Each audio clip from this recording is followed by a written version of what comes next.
आज का यह वीडियो फिर से आप सभी के लिए रामबाण साबित होने वाला है। 17 फरवरी दिन गणित की परीक्षा देने वाले हैं, तो क्योंकि इस वीडियो में आपको बहुत ही जबरदस्त प्रश्न बताने वाले हैं गणित के, और एक एक क्वेश्चन को सॉल्व करके बताएंगे। जिस तरीके से यहाँ पे क्वेश्चन आपको देखने को मिलेगा, सीधे आपके एग्जाम इसी तरह के क्वेश्चन देखने को मिलेगा। तो ये देखते हैं क्वेश्चन क्या कह रहा है, लेकिन उसके पहले अभी तक वीडियो को लाइक और चैनल को सब्सक्राइब नहीं किया कर लीजिए फटाफट से। यहाँ पे आपको प्रश्न पत्र सेट कोड मिलता है, यहाँ पे आपको विषय कोड देखने को मिलता है, ठीक है। तो ये सारा चीज आपको अच्छे से चेक कर लेना। आपके पास अब काफी कम समय है, अनोखा समय है, ऐसे में आप बहुत जबरदस्त तैयारी कीजिए। आपके एग्जाम में 138 प्रश्न पूछा जाएगा, जिसमें से मात्र आपको आधे प्रश्न का जवाब देना है। आइए देखते हैं क्वेश्चन क्या कर रहा है, एकदम धमाना चाहिए प्रश्न। तो सबसे पहला नंबर प्रश्न ये रहा आपके स्क्रीन पे, जो कि बहुत बढ़िया प्रश्न है। और प्रश्न कह रहा है कि निम्नलिखित में कौन सी अभाज्य संख्या है। यहां से आपको अभाज्य संख्या बतानी है, 4 आपको ऑप्शन दिया गया। फटाफट बताइए, अगर आपको पता है तो नहीं पता है तो ध्यान से देखिए क्या होगा इसका सही उत्तर। देखिए आपको बताना चाहेंगे कि अभाज्य संख्या वही संख्या होती है जो एक और स्वयं के अलावा किसी और संख्या से नहीं कटता है, यानी कि वो विभाज्य नहीं होती है, वही आपका अभाज्य संख्या होती है। तो यहां से ऑप्शन क्या हो जाएगा, ऑप्शन नंबर सी होगा आपका बिल्कुल ही राइट जवाब हो जाएगा। क्योंकि 13 है, इसका आप गुणखंड करते हैं 1 और 13 होगा, यानी कि 1 और 13 के अलावा यह किसी और संख्या से नहीं कटेगा। जब नहीं कटेगा तो यही आपका क्या हो जाएगा, अभाज्य संख्या हो जाएगा, ठीक है। तो अगर आपके एग्जाम में कोई भी आता है क्वेश्चन, आपको फटाफट से बना लीजिएगा। तो देखिए यहाँ पे आपके ऑप्शन में, अगर आपके एग्जाम में पूछा जाएगा तो आपके ऑप्शन में पूछा जाएगा 17 13, मतलब 17 होगा या 13 होगा, ठीक है। उसी पे आपको टिक करना है, ठीक है। अधिकतर मतलब यही क्वेश्चन आपके एग्जाम में आता है। चलिए अगला देखिए क्वेश्चन।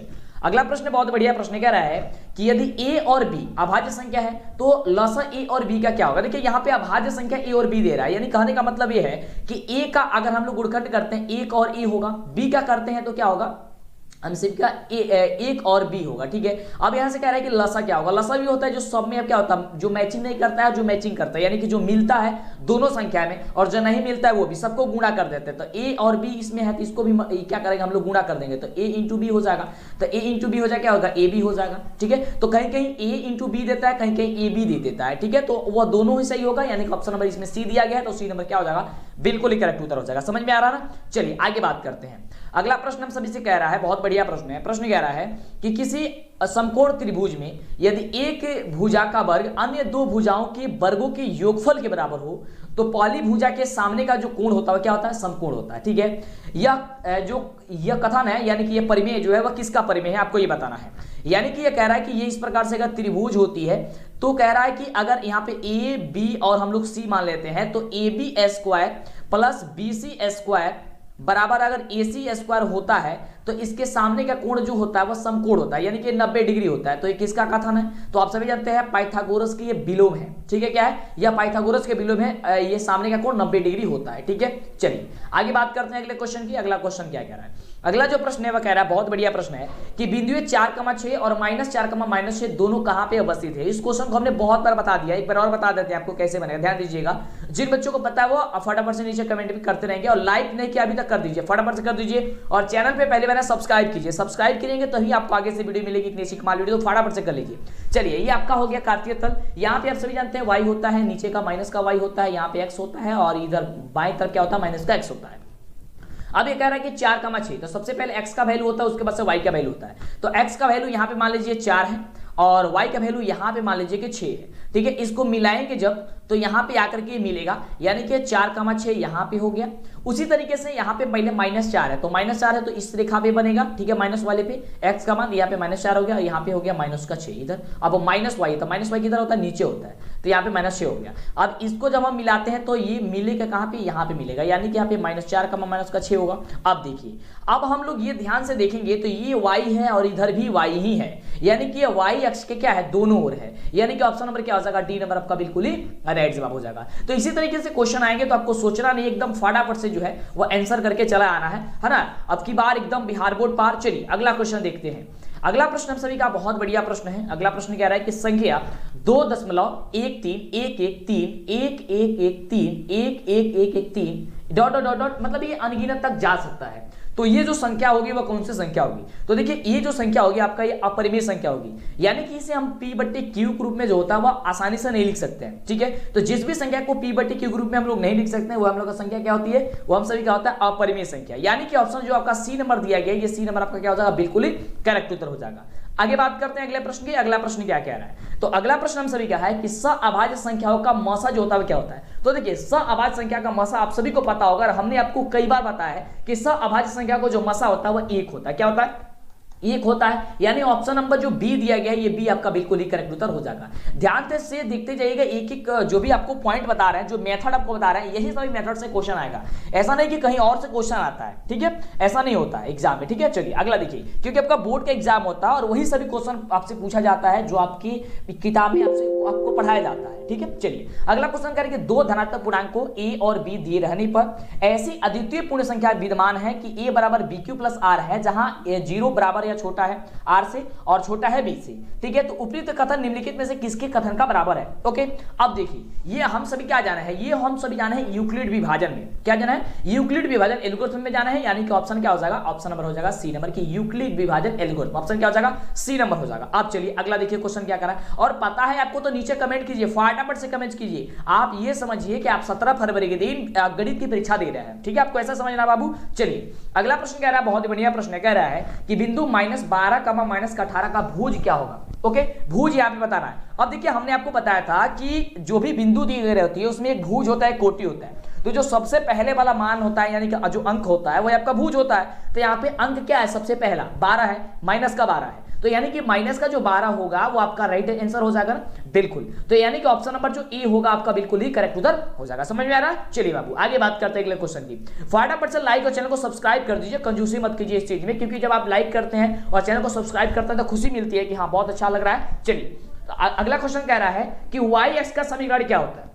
अब देखिए हमने आपको बताया था कि जब भी y अक्ष का समीकरण पूछेगा तो x बराबर 0 लिख दीजिएगा, यानी ऑप्शन हो जाएगा बी नंबर, और x अक्ष का समीकरण पूछेगा तो y बराबर 0 लिख दीजिएगा, यानी ऑप्शन क्या हो जाएगा? यहां से बी नंबर हो जाएगा। ओके, चलिए आगे बात करते हैं। अगला देखिए, अगला प्रश्न कह रहा है जो कि बहुत बढ़िया प्रश्न है। प्रश्न है कि किसी तल में एक बिंदु के स्थान निर्धारण के लिए कितने लंबिक रेखाओं की आवश्यकता होगी, और हमने इसको भी बारे में बहुत बार बता दिया है, यानी कि आपको हमने पढ़ाया था, समझाया था। क्या होती है? 2 रेखाओं की जरूरत होती है। कैसे होती है वो भी आपको बताया था। जैसे मान लीजिए आपका कार्तीय तल हो गया, जैसे कि आपको हमने समझाया कि ऊपर y होता है, नीचे का माइनस का y होता है। अब दाईं तरफ x होता है, बाईं तरफ क्या होता है? माइनस का x होता है। चलिए अब यहाँ पे कह रहा है कि किसी बिंदु को निर्धारित करने के लिए, जैसे ऊपर वाले क्वेश्चन में था 4,6, तो मान लीजिए 4,6 यहाँ पे है, 4,6, ठीक है। तो जब इसे हम लोग इस बिंदु के निर्धारण करने के लिए क्या करेंगे? एक रेखा यहां से खींचेंगे, एक रेखा यहां से खींचेंगे, तब तो जाकर के हमें पता चलेगी ना यहाँ पे बिंदु कौन सी है। यहाँ पे बिंदु P होगा, C होगा, D होगा, E होगा, कोई बिंदु होगा, तभी तो पता चलेगा। यानी कि 2 लंबिक हम लोग की रेखाओं की जरूरत पड़ती है, यानी कि ऑप्शन नंबर जो बी नंबर दिया गया है ये आपका बिल्कुल ही करेक्ट उत्तर हो जाएगा। समझ में आ रहा है? चलिए एक एक बातों को ध्यान में बैठा लीजिए, और आप एकदम आप कुछ भी नहीं पढ़े ना, तब भी आपका जबरदस्त रिजल्ट आएगा। बस जो आपको पढ़ा रहे हैं, समझा रहे हैं, बस आप ध्यान दीजिए उस पर। चलिए अगला क्वेश्चन कह रहा है कि एक क्षैतिज और दूसरी ऊर्ध्वाधर रेखाओं को प्रतिच्छेद करने वाली बिंदु को क्या कहते हैं? ये तो बड़ा ही इजी क्वेश्चन है। देखिए एक क्षैतिज और एक ऊर्ध्वाधर, ये काट रही है जो बिंदु, इस बिंदु को हम लोग क्या कहते हैं? तो इसे कहते हैं हम लोग मूल बिंदु। क्या कहते हैं? मूल बिंदु। सभी बच्चे बताएंगे कि मूल बिंदु का निर्देशांक कितना होता है? बिल्कुल, मूल बिंदु का जो निर्देशांक होता है वह 0,0 होता है, और ये आपके एग्जाम में पूछा भी जाता है कि मूल बिंदु का निर्देशांक कितना होता है, तो 0,0 होता है। यहाँ क्या हो जाएगा? आपका हो जाएगा मूल बिंदु, यानी कि ऑप्शन जो ए नंबर दिया गया है ये ए नंबर आपका बिल्कुल ही करेक्ट उत्तर हो जाएगा। समझ में आ रहा है ना? चलिए आगे बात करते हैं। अगला प्रश्न कह रहा है, और देखिए नीचे डिस्क्रिप्शन में आपको हमारा लिंक दिया गया है ऐप का, ऐप डाउनलोड जरूर कर लीजिएगा सभी बच्चे, और हमारे वेबसाइट से जरूर जाइएगा, डीएलएस एजुकेशन ऑफिशियल, गूगल पे सर्च कीजिएगा तो मिल जाएगा, या नीचे डिस्क्रिप्शन में आपको लिंक दिया गया वेबसाइट का, ऑफिशियल वेबसाइट और ऑफिशियल ऐप का। हमारे नाम से और भी ऐप वेबसाइट बना हुआ है, आपको वहीं नहीं जाना है, ठीक है, वो गलत है, वो हमारे द्वारा नहीं बनाया गया है। डीएलएस एजुकेशन ऑफिशियल और डीएलएस एजुकेशन जो है आपको ऑफिशियल वेबसाइट और ऐप ये आपको मिलेगी, वही आपको इंस्टॉल वगैरह करना है, या आपको वहीं से तैयारी करना। अगला क्वेश्चन कह रहा है कि निम्नलिखित निर्देशांक अक्ष तल 4 भागों में विभाजित करती है, जो प्रत्येक भाग को हम लोग क्या कहते हैं? मान लीजिए निर्देशांक अक्ष हो गया, ये आपका तल हो गया, ठीक है। अभी कह रहा है कि 4 भागों में विभाजित करते हैं, बिल्कुल, ये पहला भाग होता है, दूसरा भाग होता है, तीसरा भाग होता है, ये चौथा भाग होता है। इस भाग को हम लोग क्या कहते हैं? बस इतना ही सिंपल क्वेश्चन है। तो इस भाग को कहते हैं हम लोग चतुर्थांश। क्या कहते हैं? चतुर्थांश, यानी कि ऑप्शन नंबर सी हो जाएगा। कहीं कहीं चतुर्थांश न दे करके कहीं कहीं देता है पाद, तो आपका पाद भी हो जाएगा, या तो चतुर्थांश होगा या तो पाद होगा, यानी कि ऑप्शन क्या हो जाएगा? सी नंबर हो जाएगा।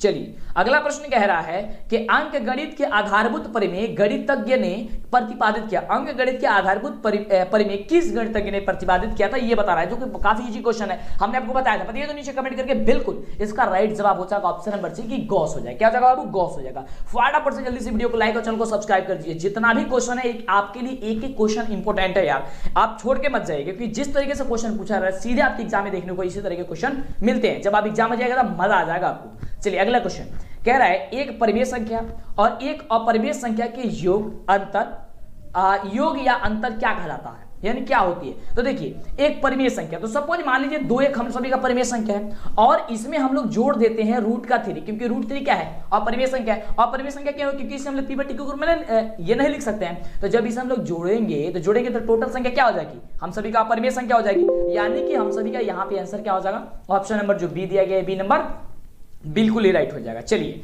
आगे बात करते हैं अगले क्वेश्चन की, और अंतर भी करते हैं। देखिए अंतर भी क्या है, तो मान लीजिए 2 परिमेय और घटा देते हैं माइनस को, रूट को 3 को, ठीक है, तो ये भी क्या हो जाएगा, ये भी अपरिमेय हो जाएगा। चलिए तो क्या हो जाएगा, ऑप्शन नंबर बी हो जाएगा। समझ में आ रहा है ना, बिल्कुल समझ में आएगा। चलिए अगला प्रश्न देखिए, अगला प्रश्न कह रहा है, बहुत बढ़िया प्रश्न है, कह रहा है कि रैखिक बहुपद के शून्यकों की संख्या कितनी होती है। तो देखिए रैखिक बहुपद की शून्यकों की संख्या 1 होती है, ठीक है।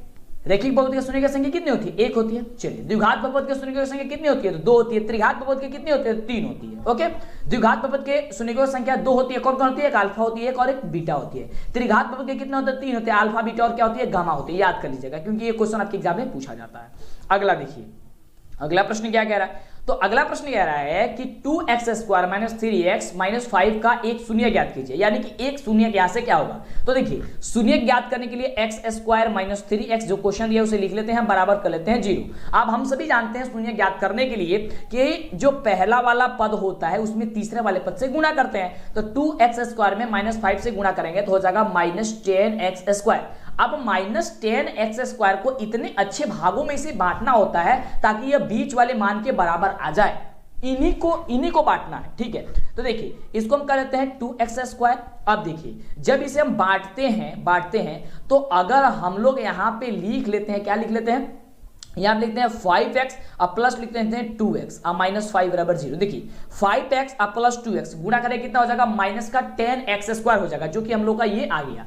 अब -5x पे प्लस 2x जोड़ देंगे तो केवल माइनस का 3x बच जाएगा, बिल्कुल बच जाएगा। तो हमने इसको -3x, यानी कि हम लोग का यहां तक प्रोसेस सही है। जब यहां तक प्रोसेस हम लोग का सही है तो अब ये 4 भागों में बट चुका है। अब 4 भागों में जब ये बट गया है तो बटने के बाद से क्या करेंगे, अब इसे हम लोग कॉमन लेंगे, कॉमन लेते हैं, आइए कॉमन लेते हैं। तो यहां से देखिए 2x² और यहां से 5x है, क्या कॉमन लेंगे, तो यहां से कॉमन लेंगे केवल x। जब कॉमन लेंगे x तो बचेगा 2x, क्योंकि यहां से 2x² है तो एक x बाहर हो जाएगा तो केवल 2x बचेगा, माइनस यहां से 5x है तो x पहले से बाहर है तो बाहर तो कितना बचेगा, केवल 5 बचेगा, ठीक है। अब चलिए प्लस, अब यहां पे क्या लेंगे कॉमन, तो यहां पे हम लोग कॉमन लेंगे 1, क्योंकि इसमें अगर x कॉमन लेते हैं तो फिर इसमें x है नहीं, इसलिए लेंगे 1। जब 1 लेंगे तो बचेगा 2x और यहां बचेगा -5, क्योंकि 1 ही कॉमन लिया है, 1 से गुणा करेंगे तो यही संख्या आ जाएगा। अब देखेंगे आप तो ये संख्या और ये मतलब ये पद और ये पद दोनों बराबर आ गया है, तब समझिएगा जब बराबर आएगा ना तभी समझिएगा कि आपका किया हुआ गुणखंड सही है। ओके, अब देखिए हम लोग अब क्या पद हो जाएगा, इसको बराबर 0 कर लीजिए। अब देखिए x + 1 क्या हो जाएगा, एक पद हो जाएगा।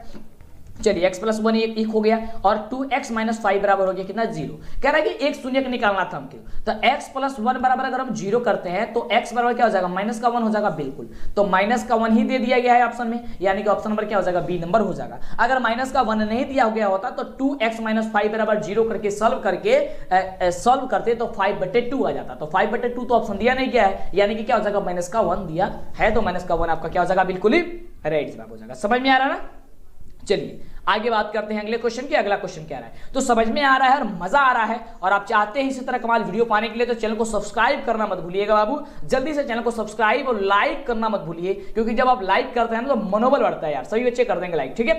चलिए अगला प्रश्न कह रहा है कि बहुपद 6x² माइनस का 11x + 3 के शून्यकों का योग क्या होगा। योग का क्या मतलब होता है, जोड़ क्या होगा, शून्य द्विघात बहुपद, तो बहुपद तो द्विघात बहुपद की बात करें क्योंकि ये द्विघात बहुपद के रूप में दिया गया है। अब देखिए तो द्विघात बहुपद का शून्य यानी कि अल्फा प्लस बीटा यानी इसका योग, तो अल्फा प्लस बीटा बराबर होता है -b/a। चलिए तो -b और पहले अब -b, तो b का वैल्यू कितना है, -11 है, ठीक है, -11।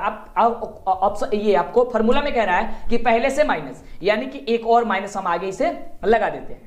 उसके बाद से कह रहा है a का वैल्यू क्या हो जाएगा, 6 हो गया 6। अब देखिए इसे सॉल्व कीजिए, माइनस माइनस कितना हो जाएगा, प्लस हो जाएगा, यानी कि 11/6, यानी कि प्लस 11/6 कहां पे ऑप्शन दिया गया है, ऑप्शन नंबर सी दिया गया है, यानी कि ऑप्शन नंबर जो सी होगा आपका बिल्कुल ही राइट जवाब हो जाएगा। समझ में आ रहा है ना। चलिए आगे बात करते हैं अगले नंबर क्वेश्चन की कि अगला नंबर प्रश्न हम सभी का क्या कह रहा है।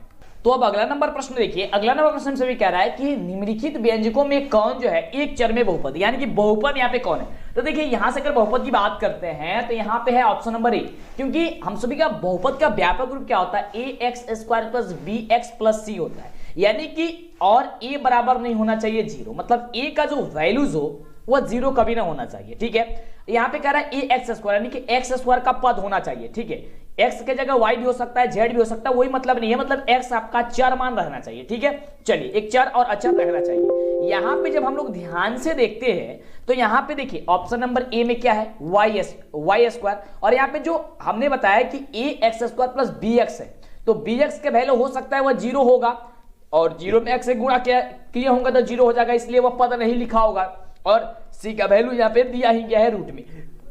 ठीक है, ये तो यानी कि ये आपका ऑप्शन हो जाएगा। लेकिन अगर अदर ऑप्शन की बात करते हैं, अदर भी ऑप्शन चेक कर लेते हैं कि क्या वो सही है गलत है। तो देखिए इसमें एक्स स्क्वायर तो दिया है, लेकिन यहाँ पे वाई स्क्वायर दे दिया, तो ये तो ऑटोमेटिक होगा नहीं।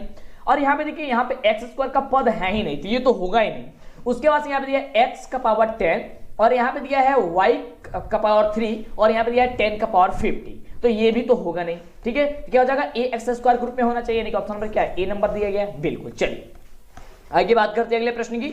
अगला प्रश्न क्या कह रहा है, तो अगला प्रश्न हम सभी क्या कह रहा है कि निर्देशांक अक्ष के क्षैतिज रेखा को क्या कहते हैं। अब देखिए बहुत बढ़िया क्वेश्चन है कि निर्देशांक अक्ष के क्षैतिज रेखा को, तो देखिए याद करके रखिएगा कि निर्देशांक अक्ष के क्षैतिज जो रेखा होती है उसे हम लोग कहते हैं एक्स अक्ष। क्या कहते हैं, एक्स अक्ष कहते हैं, यानी कि ऑप्शन जो आपका ए नंबर दिया गया है, ये ए नंबर आपका बिल्कुल ही करेक्ट उत्तर हो जाएगा। ठीक है, एक एक क्वेश्चन बाबू आपके लिए बहुत ही ज्यादा इंपोर्टेंट है। चलिए अगला क्वेश्चन, मिस करके जाएंगे, छोड़ के जाएंगे, फिर आपको बाद में पछताना पड़ेगा, तो फिर पछताने से क्या होगा यार, अभी पढ़ लीजिए, मौका है, अनोखा मौका है आपके पास। चलिए अगला क्वेश्चन है कि यदि 3 थीटा बराबर 90 डिग्री यानी कि 90 डिग्री है तो cos थीटा का वैल्यू बताइए। अब देखिए यहाँ पे कह रहा है कि 3 थीटा बराबर 90 है, इसका मतलब क्या है, थीटा बराबर हो गया 90/3, यानी कि कितना हो गया 30 या 90, यानी कि थीटा का वैल्यू हो गया 30 डिग्री। जब थीटा का वैल्यू 30 डिग्री हो गया तो cos यहाँ पे थीटा कह रहा था, तो cos 30 डिग्री हो गया, तो अब cos 30 डिग्री का वैल्यू कितनी होती है आप हमें ये बता दीजिए। बिल्कुल आप कहेंगे सर √3/2 होती है, हम भी कहेंगे बिल्कुल बाबू यही होती है, यानी कि ऑप्शन नंबर क्या हो जाएगा, ए नंबर आपका बिल्कुल ही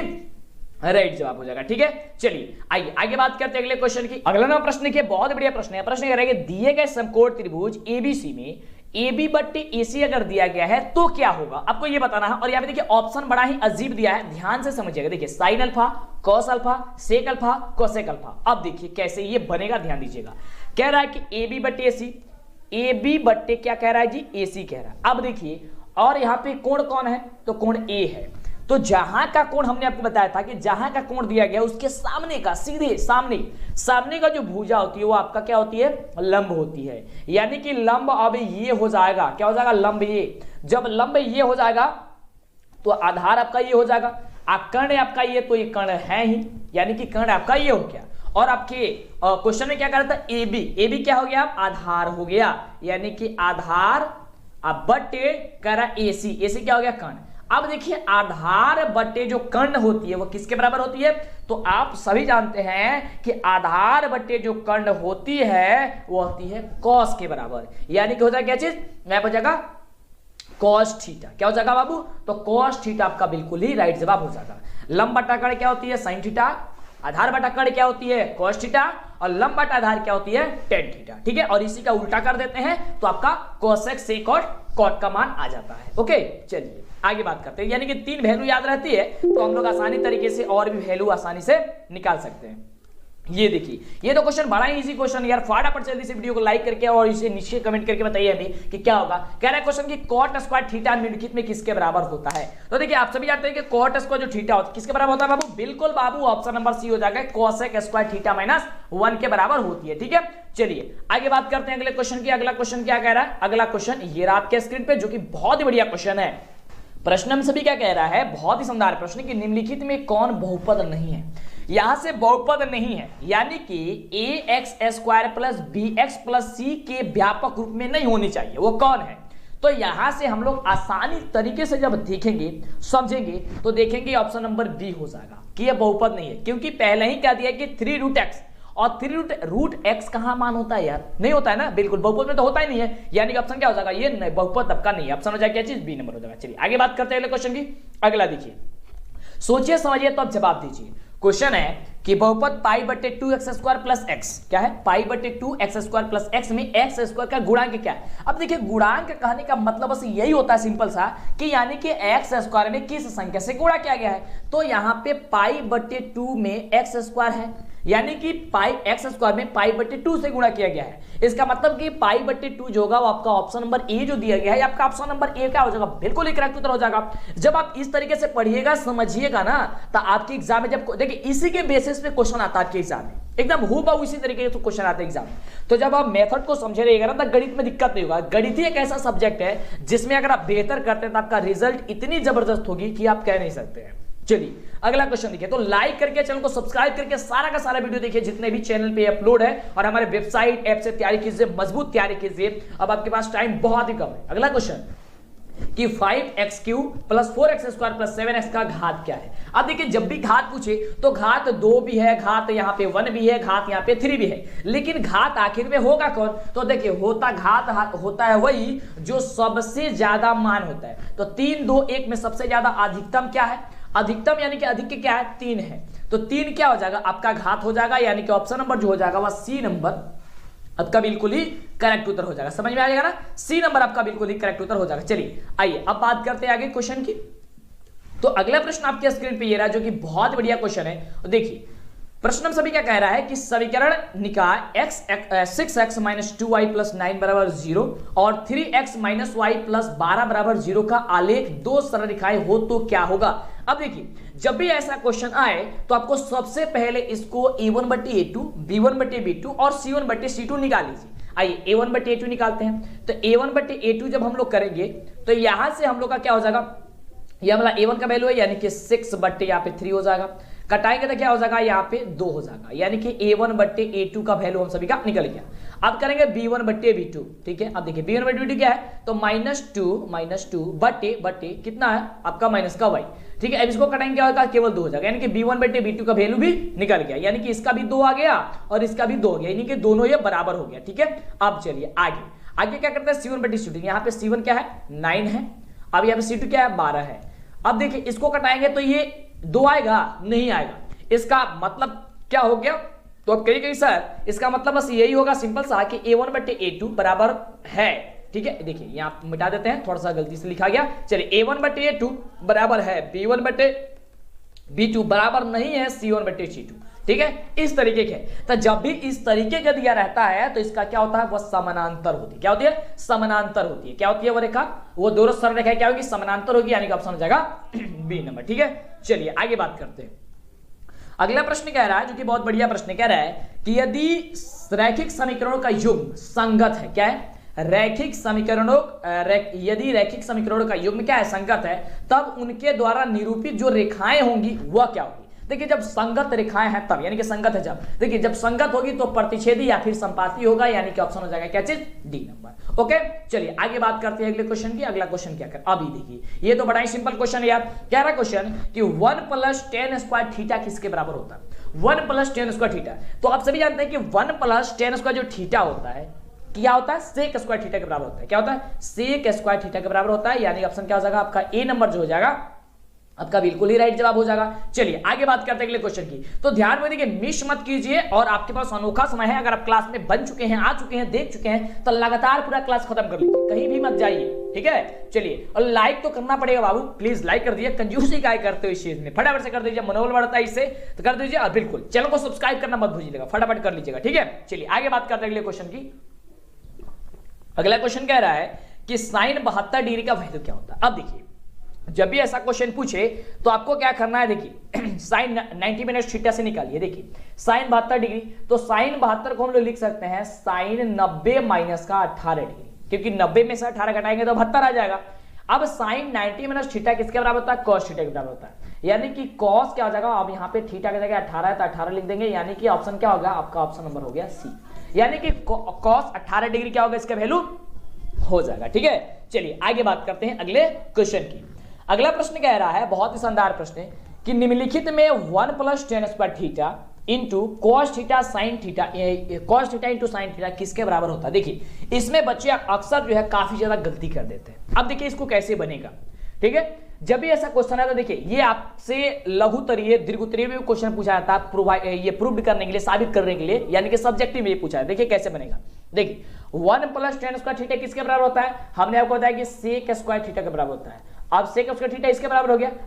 अब इंटू जो ये है पूरा लिख लेंगे, ये इंटू लिख लेंगे cos थीटा, इंटू लिख लेंगे हम लोग sin थीटा। अब देखिए अब cos sec स्क्वायर थीटा किसके बराबर होता है, कहिएगा सर sec स्क्वायर जो थीटा होता है ना वो होता है cos square theta 1/cos square theta की, तो 1/cos स्क्वायर थीटा इसके बदले हमने लिख लिया, इंटू जो मान दिया गया है पहले से वो मान को हम लिख देते हैं, cos theta into sin theta पहले से दिया गया, इसे हम लोग लिख लेते हैं। अब यहां से cos थीटा से एक cos थीटा कट जाएगा, बचेगा क्या sin थीटा, अब बचेगा हम लोग का cos थीटा, क्या बचेगा sin थीटा बटे cos थीटा। तो sin थीटा बटे cos थीटा किसके बराबर होता है, कहिएगा कि सर sin थीटा बटा cos थीटा आपने ही बताया था कि सर tan थीटा होता है, तो बिल्कुल tan थीटा होता है, तो ऑप्शन क्या हो जाएगा, सी नंबर आपका बिल्कुल ही राइट जवाब हो जाएगा। समझ में आ रहा ना, बिल्कुल यार, काहे नहीं समझ में आएगा यार, आप लोग गर्दा मचाइएगा। चलिए अगला क्वेश्चन, एकदम धमाल मचाना इस साल परीक्षा में आपको, एकदम 17 फरवरी दिन मैथ में गणित में आपको एकदम जबरदस्त करना है। ओके चलिए अगला प्रश्न कह रहा है कि 1 - sin square theta into sec square theta निम्नलिखित में किसके बराबर होता है। ये देखिए क्वेश्चन आपको क्या कह रहा है, जो कि बहुत ही बढ़िया क्वेश्चन है, और इसको आपको सॉल्व करके बताइएगा ना तब बड़ा मजा आएगा, सॉल्व कीजिएगा तभी आपका इसका आंसर पता होगा। बिल्कुल अब देखिए हम सभी क्या जानते हैं कि sine square theta plus cos square theta बराबर कितना आता है, 1 होता है। ठीक है, अगर हम लोग कॉस स्क्वायर थीटा निकालें तो हो जाता है 1 - साइन स्क्वायर थीटा, यही होता है ना, तो जी बिल्कुल, तो ये 1 - साइन स्क्वायर थीटा हम सभी का यहाँ पे दिया गया है, इसका मतलब हो गया कि यह कॉस स्क्वायर थीटा के बराबर है, तो इसको लिख लेते हैं कॉस स्क्वायर थीटा, यानी कि 1 - साइन स्क्वायर थीटा के बदले हमने क्या लिख लिया, कॉस स्क्वायर थीटा। अब देखिए इंटू सेक स्क्वायर थीटा दिया है, तो सेक स्क्वायर थीटा हमने इसे लिख लेते हैं, हमने भी लिख लिया, चलिए लिख लिया। अब देखिए यहां पे cos स्क्वायर थीटा को cos स्क्वायर थीटा रहने देते हैं, और हम सभी जानते हैं कि sec स्क्वायर जो थीटा है वो किसके बराबर होता है, 1/cos स्क्वायर थीटा के बराबर होता है। अब ये cos स्क्वायर थीटा से cos स्क्वायर थीटा कट गया, बचा क्या चीज, केवल 1 बचा, यानी कि 1 जो होगा आपका बिल्कुल ही करेक्ट उत्तर हो जाएगा, यानी कि ऑप्शन आपका जो बी नंबर दिया गया है ये बी नंबर आपका बिल्कुल क्या हो जाएगा, राइट जवाब हो जाएगा। समझ आ रहा है ना, बिल्कुल। तो लाइक कर दीजिए, चैनल पे पहली बार सब्सक्राइब कर दीजिए, जिससे कि आपको आगे से वीडियो मिला करे। ओके चलिए तो अगला नंबर प्रश्न कह रहा है, बहुत ही बढ़िया प्रश्न है कि भूमि से 100 मीटर की ऊंचाई तथा 60 डिग्री के कोण का उन्नयन कोण पर उड़ती पतंग की डोरी की लंबाई आपको ज्ञात करनी है। इसके लिए सबसे आसान तरीका यही होता है कि पहले आप चित्र ना लीजिए, जिस बच्चे को चित्र बनाने का प्रोसेस आ गया समझिए कि वो क्वेश्चन को सॉल्व कर देगा। देखिए कह रहे हैं भूमि से 100 मीटर की ऊंचाई, यानी कि ऊंचा है, तो मान लीजिए ऊंचा है ये 100 मीटर, ये आपका ऊंचा है। ठीक है, कह रहा है कि भूमि से, तो ये आपका भूमि हो गया बिल्कुल। कह रहा है कि 60 डिग्री कोण बनाती है, तो यहाँ पे ये क्या बनाती है, 60 डिग्री का उन्नयन कोण बनाती है, यानी कि आज कर लिया हमने 60 डिग्री। अब इसमें दर्शा लेते हैं ए, बी और सी। कह रहा है कि डोरी की लंबाई बताइए कि पतंग यही उड़ रही है ना, पतंग ये, तो यहां से इसका मतलब एसी की वैल्यू आपको पूछ रही है। ठीक है, ये पतंग उड़ रही है यहाँ पे एक्स एसी, तो हम एक्स मान लेते हैं, नहीं भी मानेंगे तो भी कोई दिक्कत नहीं है, एक्स मान लेंगे तो भी कोई दिक्कत नहीं है, या तो फिर एसी ही आप लिख सकते हैं। अब देखिए यहां पे लंब बटे कण की बात की जा रही है, बिल्कुल लंब बटे कण की बात की जा रही है, तो लंब बटे कण किस में होता है, साइन थीटा में होता है, यही होता है ना, तो साइन यहां पे हो जाएगा थीटा, थीटा के पहले कितना दिया है 60 डिग्री दिया है, साइन 60 बराबर हो जाएगा ए बी बटे यहाँ पे एक्स वैल्यू हम लोग लिख लेते हैं, एक्स मान लेते हैं हम लोग ना, बिल्कुल, या फिर ए सी भी कर सकते हैं। अब देखिए साइन 60 डिग्री का वैल्यू क्या होता है, तो √3/2 होता है, तो √3/2 बराबर हो जाएगा ए बी का वैल्यू कितना है 100/x। अब इसको तिरिया का गुणा कीजिए, जब आप तिरिया का गुणा कीजिएगा तो √3 में x से गुणा कीजिएगा तो हो जाएगा √3x बराबर हो जाएगा 100 में 2 से गुणा कीजिएगा हो जाएगा 200, यानी कि √3x बराबर हो गया 200। अब x का वैल्यू निकालेंगे तो 200 बट्टे हो जाएगा √3, यानी कि x बराबर 200/√3 दे दिया, लेकिन √3 आपके नीचे नहीं रहता है, हर में कभी नहीं रहता है, इसका परमीकरण करते हैं, लेकिन यहाँ पे ऑप्शन देख रहे हैं कि यहाँ रूट जो है इसमें बटा में दिया है, तो बटा में दिया, इसको यहीं पे हम लोग आंसर कर देते हैं, क्योंकि हम लोग को तो एग्जाम से सब्जेक्टिव थोड़ी ना है, तो ऑब्जेक्टिव है, जैसा ऑप्शन दिया वैसे हम लोग टिक कर देंगे, तो ऑप्शन क्या हो जाएगा आपका ऑप्शन नंबर सी हो जाएगा। लेकिन अगर आपसे ये क्वेश्चन आपके सब्जेक्टिव में पूछेगा, जब भी सब्जेक्टिव में पूछे और ये बड़ा बढ़िया क्वेश्चन है आपके सब्जेक्टिव में पूछ देगा, तो इसका परिमेकरण कर देगा। परिमेकरण करने के क्या कीजिएगा कि नीचे वाला मान को ऊपर से और फिर नीचे से गुणा कर दिएगा, यानी कि √3 या फिर नीचे √3। अब 200 √3 हो जाएगा, 200 √3 हो जाएगा और बच्चे क्या होगा √3 कितना होगा, केवल 3 हो जाएगा, यानी कि 200 √3/3। यानी कि ऑप्शन आपको ये देना चाहिए, लेकिन एक स्टेप पहले ही ऑप्शन दे दिया है, यानी कि इसलिए क्या हो जाएगा, ऑप्शन नंबर सी हो जाएगा। चलिए आगे बात करते हैं अगले क्वेश्चन की। अगला प्रश्न कह रहा है कि 12 मीटर ऊंचे खंबे की जमीन पर खड़ी छाया की लंबाई 4√3 है। सूर्य का उन्नयन कोण आपको बताना है, जो कि बहुत बढ़िया क्वेश्चन है। इसके लिए भी हम चित्र बना देते हैं। देखिए यहां पे कह रहा है, इसको मान लेते हैं ए, इसको मानते हैं बी और इसको मानते हैं सी। कह रहे हैं कि 12 मीटर ऊंचे खंबे की, तो देखिए यह 12 मीटर ऊंचा हो गया। कह रहा है कि खड़े जमीन पर खड़ा छाया की लंबाई कितना है, 4√3। कितना है, 4√3 है। तो सूर्य का उन्नयन कोण, यानी कि यहां से इसका डिग्री बताना है, यानी कि यहां से आपको वैल्यू बताना। तो देखिए ध्यान से, ये लंब बटा आधार बात कर रहा है, तो लंब बटा आधार ये पता कीजिए कि होता किसमें, तो कहिएगा सर tan थीटा में होता। बिल्कुल, हम भी कहेंगे tan थीटा में होता।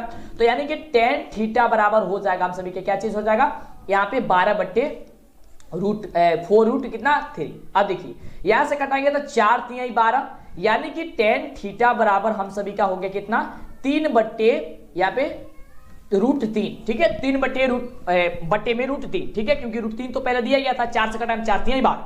अब देखिए, अब इसको जब हम कटाएंगे √3 से इससे ऊपर, तो हो जाएगा आपका ऊपर हो जाएगा √3। ठीक है, अब जब ऊपर √3 हो जाएगा, कहेंगे सर कैसे √3 हो गया, तो ध्यान दीजिए, अगर यहाँ पे केवल 3 दिया गया है और इसे रूट में लिखेंगे तो √3 × √3 लिख सकते हैं, नहीं लिख सकते हैं, बिल्कुल लिख सकते हैं। और नीचे √3 दिया गया है, तो एक √3 से एक √3 कट जाएगा, ऊपर क्या बचेगा √3, तो वही यहाँ पे √3 हमने भी लिखा। अब देखिए tan थीटा बराबर हो गया √3।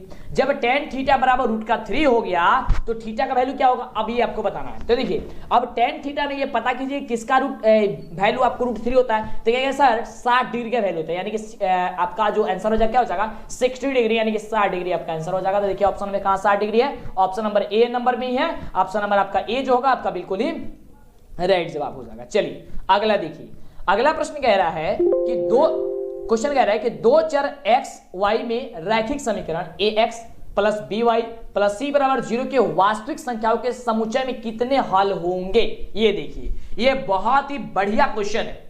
ax + by + c = 0 के वास्तविक संख्याओं के समुच्चय में कितने हल होंगे x और y की, आपको ये बताना है, जो कि बहुत ही जबरदस्त क्वेश्चन है। और इसका राइट जवाब जो होगा वो क्या होगा कि यहां से एक भी नहीं होगा। ठीक है, देखिए यहां पे अगर ये ax² दिया होता तब होता, लेकिन केवल दिया है ax + by + c।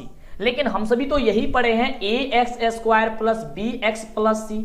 ठीक है, तब उसके दो हल होते हैं, एक अल्फा होते हैं, एक बीटा होती है, x का वैल्यू 2 निकलता है। बिल्कुल, तो यहां से क्या हो जाएगा, इनमें से कोई नहीं। अगला देखिए, अगला प्रश्न कह रहा है कि रैखिक समीकरण में चर के घात की संख्या कितनी है। रैखिक समीकरण में चर के घात की संख्या कितनी होती है। ठीक है, रैखिक समीकरण में ध्यान समझिएगा, रैखिक समीकरण में पूछ रहा है, तो रैखिक समीकरण कितना होता है, 1 होता है। रैखिक समीकरण में कितना होता है, 1 होता है। यानी कि ऑप्शन जो आपका ए नंबर दिया गया है, ये ए नंबर आपका बिल्कुल ही राइट जवाब है। अभी तक जो बच्चे वीडियो को लाइक और चैनल को सब्सक्राइब नहीं किया, यार कंजूसी क्यों करते हैं, फटाफट से कर दीजिए। चैनल पे पहले बार सब्सक्राइब करके दोस्तों में भी शेयर कर दीजिए, जैसे कि उनकी भी तैयारी हो जाए। जितना ज्यादा आप हेल्प कीजिएगा, मार्क्स और आपकी हेल्प करेगी, आपका रिजल्ट काफी जबरदस्त बनेगा बाबू। ठीक है, चलिए अगला प्रश्न कह रहा है कि एक नोटबुक की कीमत एक कलम की कीमत से 2 गुनी है। इस कथन को निरूपित करने के लिए करने वाला समीकरण तैयार कीजिए। अब ये देखिए, आपको दिमाग लगाने वाला जो है ना, ये क्वेश्चन है। क्या है, दिमाग लगाने वाला क्वेश्चन है। कह रहे हैं कि एक नोटबुक की कीमत एक कलम की कीमत से 2 गुनी है, यानी कि कलम की कीमत हो गई x, तभी ना 2 गुनी है किसकी कीमत, नोटबुक की कीमत। ठीक है, यानी हो जाएगा -2y और बराबर हो जाएगा 0। या देखिए -2y बराबर 0 नहीं होगा, देखिए ऐसे होगा। आंसर हमने डायरेक्ट बता दिया आपको, यानी कि ऑप्शन नंबर ए ही होगा। देखिए कैसे कह रहा है कि हमने सबसे पहले x मानेंगे कलम की कीमत, और यहां से इसकी दुगुनी कीमत कितनी है, नोटबुक की, यानी कि कॉपी की कीमत है, यानी हो जाएगा 2x, इसके बराबर है 2y, यह हो गया 2y हो गया ना। अब इसको पाछांतित कर लेंगे, हो जाएगा x - 2y बराबर हो गया 0। क्या हो गया, x - 2y बराबर 0 बराबर हो गया, क्या हो गया, ऑप्शन नंबर ए में दिया गया है। बिल्कुल आपका ऑप्शन नंबर क्या हो जाएगा, ए नंबर बिल्कुल ही राइट जवाब हो जाएगा। हो गया ना, बिल्कुल। देखिए ध्यान से, एक नोटबुक की कीमत एक कलम की कीमत से दुगुनी है, यानी कि पहले कलम की कीमत मानेंगे x, तब तो हम सभी का नोटबुक की कीमत होगी, ठीक है, आपका दोगुनी यानी कि 2y। हमने यहाँ पे नोटबुक की कीमत x माना और इसका y माना, ठीक है, पहले x और y मान लिए हैं, मानने के बाद इसका दुगुना कर दिए, ठीक है, x बराबर 2y हो गया, इसको पाठ्यांकित किए हैं, x माइनस 2y बराबर हो गया 0, ठीक है। चलिए, डाउट ना हो इसलिए आपको बार बार समझा देते हैं। अगला देखिए, अगला क्वेश्चन कह रहा है कि किसी मीनार की ऊंचाई 10 मीटर है। ये सपोज कीजिए कि ये मीनार है। देखिए चित्र बनाइए, सबसे पहले चित्र बनाना समझिए। अब मीनार कैसा होता है, इसी तरह का होता है ना, बिल्कुल। तो ये आपका मीनार हो गई और मीनार की ऊंचाई कितना दिया गया, 10 मीटर दिया गया है। कह रहा है जब सूर्य का उन्नयन कोण 45 डिग्री हो, यहां से उन्नयन कोण जब ये पृथ्वी से है तभी तो इसका उन्नयन कोण बनेगा, बिल्कुल। तो यहां से उन्नयन कोण आपका यहां बनता है और नमन कोण ऊपर बनता है। तो यहां से कितना है, 45 डिग्री आपको दिया गया है। तो मीनार की छाया बताइए, यानी कि ये बताना है, ये बताना है। तो इसको कह लेते हैं ए, इसको कह लेते हैं बी, इसको कह लेते हैं सी, और ये कुछ ने दिया मान लेते हैं इसको एक्स मान लेते हैं, एक्स मान के हम लोग निकाल देंगे। कह रहा है कि लंब बटे आधार कह रहा है, बिल्कुल। तो यानी कि 10 में चला जाएगा, तो 10 थीटा, तो 10 थीटा का कितना है, 45 डिग्री, 45 बराबर कितना हो गया, ए बी बटे आपका BC। तो AB का वैल्यू कितना, 10 अब बटे x हो गया x। अब देखिए, अब ये बताइए कि 10 45 10 45 का मान क्या होता है, 1 होता है। तो 1 बराबर हो जाएगा 10 बटे x, यानी x बराबर क्या होगा, 3 गुणा कर दीजिए, इसके नीचे कुछ नहीं तो 1 लगा देंगे और 3 गुणे x में 1 से गुणा हो जाएगा x, और बराबर क्या होगा 10 यानी कि हो जाएगा x बराबर 10। x बराबर 10 कहां पे दिया गया, यहाँ पे दिया गया 10 मीटर, यानी कि ये वैल्यू हो जाएगा कितना, 10 मीटर हो जाएगा। ये भी 10 मीटर, ये भी 10 मीटर, आंसर हो जाएगा आपका डी नंबर। और एक चीज आपको बिना सॉल्व किए ही बता देते हैं, वो नोट कर लीजिएगा। जब भी अगर मीनार की ऊंचाई 10 हो, 20 हो, 30 हो, 45 हो, 40 हो, कुछ भी हो, और यहां थीटा अगर 45 दिया गया होगा ना, थीटा 45, ध्यान समझिएगा, थीटा 45 दिया गया होगा, तो थीटा 45 और वह 10 में जाता होगा तो हमेशा वही मान होगा, उसका भी मान वही होगा। यहाँ पे अगर 10 है तो 10 होगा, 20 है तो 20 होगा, 30 है तो 30 होगा, 40 है तो 40 होगा, कोई भी मान हो बस वही हो जाएगा, ठीक है, ये याद करके रखिएगा। क्योंकि 10 45 का मान हमेशा 1 होता है, और 1 में किसी भी संख्या से गुणा करेंगे तो फिर संख्या वही आ जाएगा, ठीक है, समझिए ना, बिल्कुल। अगला देखिए, अगला प्रश्न क्या कह रहा है, अगला कह रहा है यदि एक उधर के खंबे की ऊंचाई तथा उसकी भूमि पर छाया की लंबाई समान है तो सूर्य का उन्नयन कोण क्या होगा। देखिए वही चीज को बस आपको यहाँ पे घुमा दिया है, यहाँ पे ए, यहाँ पे बी, यहाँ पे सी। कह रहा है कि अगर यहाँ पे x है, यहाँ पे अगर x है तो यहाँ पे भी x है, अगर यहाँ पे 45 है तो यहाँ पे भी 45 मीटर है, अगर यहाँ पे 60 मीटर है, यहाँ पे भी 60 मीटर होना चाहिए। तो अभी ने ऊपर बताए कि जब भी 45 डिग्री मान होता है तो दोनों मान बराबर होता है, तो यही यानी कि ऑप्शन क्या हो जाएगा, सी नंबर हो जाएगा, 45 डिग्री ही वो होगा। समझ में आ रहा है ना, बिल्कुल हो जाएगा। चलिए आगे बात करते हैं अगले क्वेश्चन की। ऑब्जेक्टिव सब्जेक्टिव मॉडल पेपर और ऑनलाइन टेस्ट देने के लिए आपको फटाफट से सर्च करना है डीएलएस एजुकेशन। यहाँ पे आपको 7 सालों का मॉडल पेपर मिल जाएगा। देख सकते हैं यहाँ पे जैसे ही डीएलएस एजुकेशन लिखे तो आपके सामने ये डीएलएस एजुकेशन का ऑफिशियल वेबसाइट है, आपको यहीं पे जाना है। मेरे नाम से और भी लोग बनाए हुए हैं, वह गलत है, आपको वहां नहीं जाना है। यहाँ डीएलएस एजुकेशन ऑफिशियल पे उस पर क्लिक करना है, क्लिक करते हैं इस तरीके से ओपन होगा और यहाँ पे आपको सारा चीज मिल जाएगा ऑब्जेक्टिव सब्जेक्टिव डाउनलोड करने के लिए, जो भी मॉडल पेपर है, और एक नहीं पूरे 7 सालों का मॉडल पेपर मिलेगा, जो भी रिजल्ट है, एडमिट कार्ड है, सब चीज यहाँ पे आपको मिलता है। तो जैसे इस पर क्लिक करिएगा फटाफट से ऐड वगैरह आएगा, तो इसे बंद कर देना है। और बंद करने के बाद से देख सकते हैं पूरा का पूरा यहाँ पे हर चीज प्रोसेस जो है आपको सारा चीज दे दिया गया। देख सकते हैं यहाँ पे कितने सालों का मॉडल पेपर देख सकते हैं, 2019 का, 2021 का, 2018 का, देख सकते हैं 2018 का, 2016 का, मतलब बहुत सारे मॉडल पेपर यहाँ मिलेगा। ये सभी याद करना आपके लिए काफी जरूरी है, तो जल्दी से सर्च कीजिए डीएलएस एजुकेशन ऑफिशियल। अगला देखिए, अगला प्रश्न कह रहा है, बहुत बढ़िया प्रश्न है। कह रहा है कि 2 खंबे 13 मीटर और 7 मीटर ऊंचे हैं और समतल जमीन पर ऊर्ध्वाधर खड़े हैं। यदि उनके पादों के बीच की दूरी कितनी है, 8 मीटर है, तो उनके सिरों के बीच की दूरी कितनी होगी, ये आपको बताना है। बहुत ही जबरदस्त क्वेश्चन है, तो ध्यान दीजिएगा। और ये क्वेश्चन इतनी कमाल की है कि ये क्वेश्चन आपसे 5 नंबर में पूछ सकता है इस साल। बहुत ही जबरदस्त क्वेश्चन है, 5 नंबर में पूछता भी है। यहाँ पे 1 नंबर में दिया है, लेकिन ये क्वेश्चन 5 नंबर वाला है, ठीक है। आप जहां भी पढ़ते होंगे आप लोग को बताया गया होगा कि क्वेश्चन 5 नंबर वाला में, ठीक है। हाइट एंड डिस्टेंस का देखिए ध्यान से कैसे बनेगा, काफी इजी तरीके से बता देंगे आपको। तो 2 नंबर में आएगा, 5 नंबर में, ये 1 नंबर में आएगा, आप कहीं भी आएगा आप बना दीजिएगा इसको। देखिए ध्यान से, कह रहा है एक खंबा यहां से हम खींच देते हैं 13 मीटर का है। चलिए वीडियो को लाइक करेंगे फटाफट से, जो भी बच्चे ने किया चैनल को सब्सक्राइब करेंगे, जल्दी करेंगे तो बिल्कुल। अब यहां से कह रहा है, और एक खंबा एक है यहां से कितना, 7 मीटर का, ठीक है, 7 मीटर का। अब इसके पादों के बीच की दूरी कितनी है बाबू, 8 है, कर लिया इसको 8। और कह रहा है इसको सिरों, यानी कि ये सिरा है, इस सिरों से लेकर के इस सिरों के बीच की दूरी बता रहा है, यानी कि इसे हमें मिला देते हैं पहले। चलिए मिला दी हमने, इसको कुछ दर्शा लेते हैं, ए, इसको कर लेते हैं बी, इसको कर लेते हैं सी और इसको कर लेते हैं डी। ठीक है, चलिए अब जब यहां हमने कर लिया तो इसे हम लोग क्या करेंगे, थोड़ा सा इसको हम भी मिला देते हैं। ठीक है, बिल्कुल, ताकि ये त्रिभुज के रूप में बन जाए, हमें सॉल्व करने में आसानी हो जाए। और यहाँ पे कर लेते हैं आपको ई। ठीक है, आप कोई भी मान मान सकते हैं यार, इसमें कोई दिक्कत नहीं है। अब दे दीजिएगा, यहां पे कह रहा है कि ए से लेके सी तक की दूरी 13 है और यहाँ पे इसकी पालू की दूरी 8 है। तो ये जब 8 है तो ऊपर वाला भी 8 होगा, यानी कि ये वाला जो रेखा मिला है, बिल्कुल ये भी आपका 8 हो गया। अब जब 8 ये हो गया तो ये आपका 7 है और ये आपका पूरा 13 है।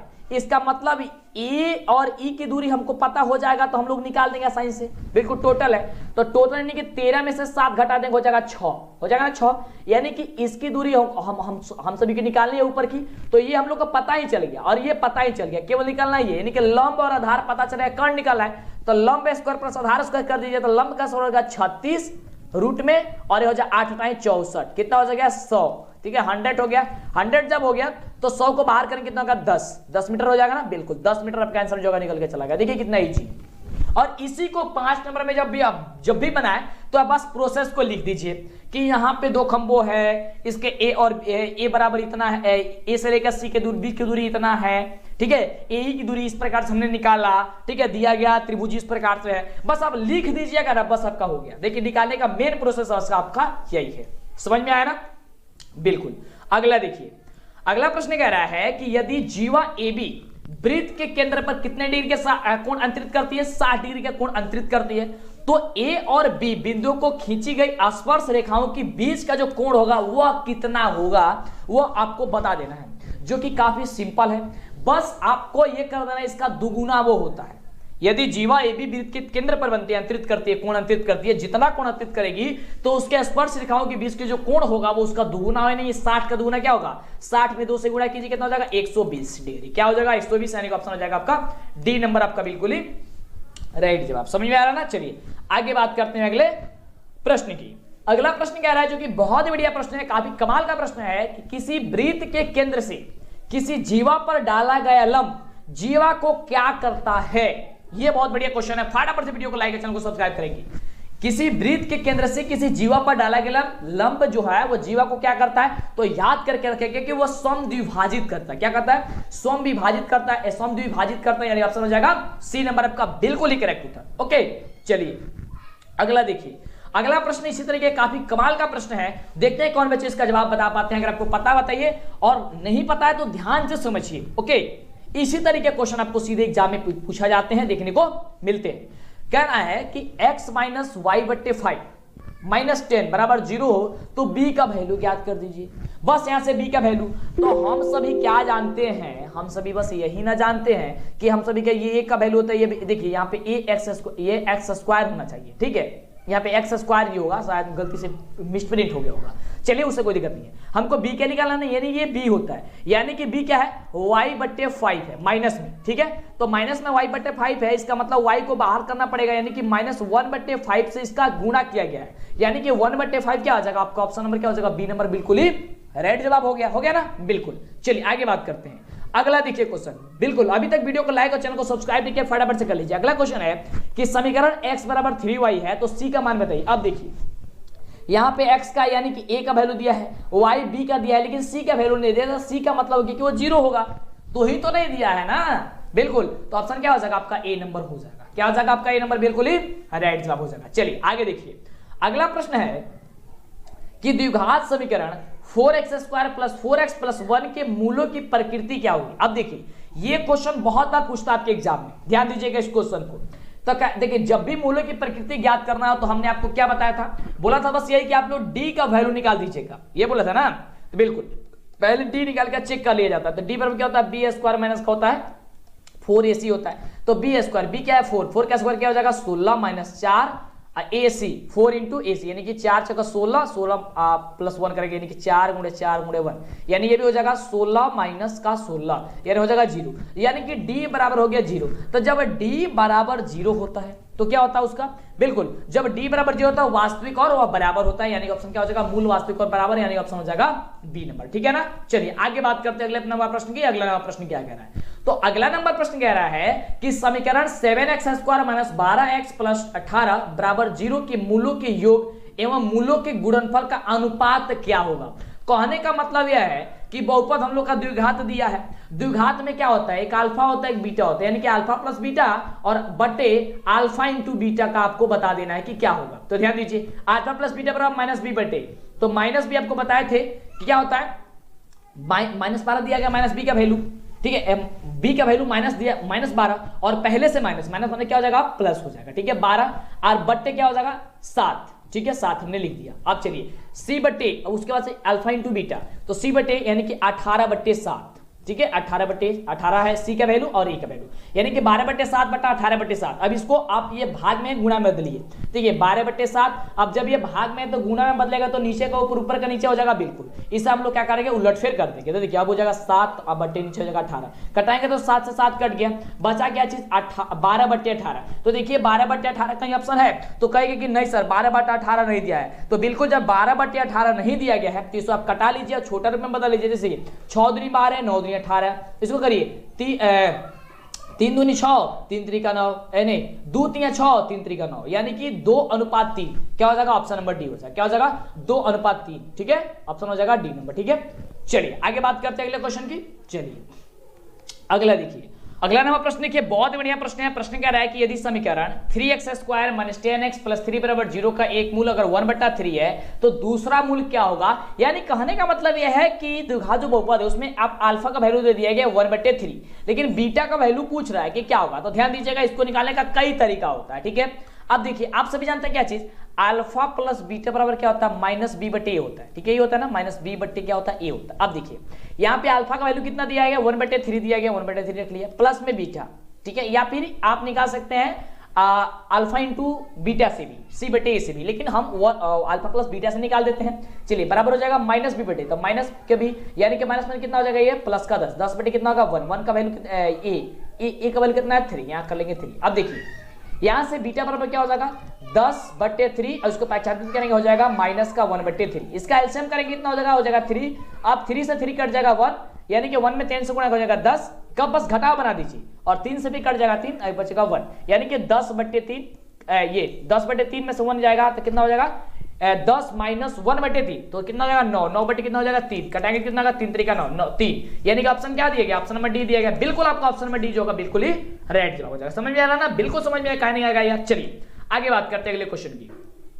अगला प्रश्न कह रहा है कि 3 असंरेखीय बिंदु से होकर के कितने वृत्त खींचे जा सकता है। 3 असंरेखीय बिंदु से, मान लीजिए 3 असंरेखीय बिंदु है, ठीक है, उससे कितने वृत्त खींचे जा सकते हैं, ठीक है, आपको ये बताना है। 3 असंरेखीय वृत्त ये बिंदु है, तो मान लीजिए उससे एक ही ना यार वृत्त खींचे जा सकते हैं, यानी क्या होगा आपका ऑप्शन नंबर हो जाएगा ए नंबर। मान लीजिए कि आपका ये देखिए ये चित्र गलती बना दिए, मान लीजिए कि यहाँ पे एक वृत्त है, ये त्रिभुज है, ये बिंदु है कि यहाँ पे बिंदु है, तो इसको सटा करके अगर हम खींचना चाहें तो केवल एक ही दोनों वृत्त खींचेंगे, और खींच सकते हैं नहीं खींच सकते, क्या खींचेंगे एक ही वो खींचेंगे, ऑप्शन क्या हो जाएगा ए नंबर हो जाएगा।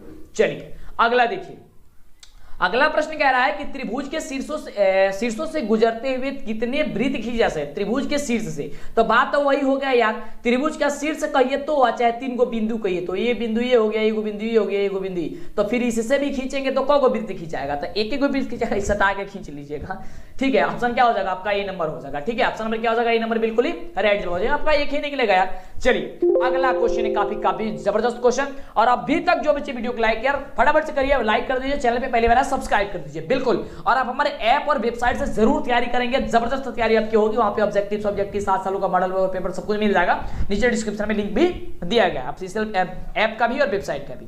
अगला क्वेश्चन है कि 10 सेंटीमीटर त्रिज्या वाली वृत्त की एक जीवा वृत्त के केंद्र पर समकोण बनाती है, तो उसकी जीवा की लंबाई क्या होगी। अब देखिए ये कितने जबरदस्त क्वेश्चन है, कह रहे कि 10 सेंटीमीटर त्रिज्या वाली वृत्त की एक जीवा वृत्त के केंद्र पर क्या बनाती है, 90 डिग्री का कोण बनाती है, तो जीवा की जो लंबाई होगी वह क्या होगी। तो सिंपल सा यार आपको बता देते हैं, इसका रूट जो राइट जवाब निकल के आएगा ना वो आएगा 10√2 आएगा, ठीक है। बस आपको एक सूत्र लगा देना, लेकिन इसमें हम इसलिए इसको नहीं बता रहे हैं, इतना तो सब कुछ सॉल्व करके बताए, लेकिन ये नहीं करेंगे, ठीक है, आंसर बता दिए हैं। आप क्या कीजिए, जाइए और फॉर्मूला ढूंढिए और ढूंढ के सॉल्व कीजिए। देखिए अपने से भी प्रयास कीजिएगा ना तो बेनिफिट आपको ही है।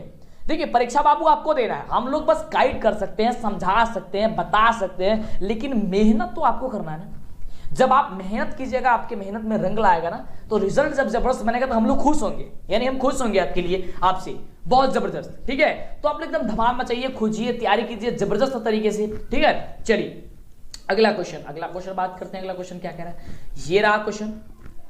चलिए अगला क्वेश्चन कह रहा है, जो कि बहुत बढ़िया प्रश्न है। प्रश्न कह रहा है कि द्विघात समीकरण ax² plus bx plus c बराबर 0 और a बराबर नहीं है 0 के x के मान क्या होंगे। आपको यहां से मान बताना है, यानी कि वैल्यू बताना है। ठीक है, कि यहां से जो वैल्यू होंगे वह क्या होंगे।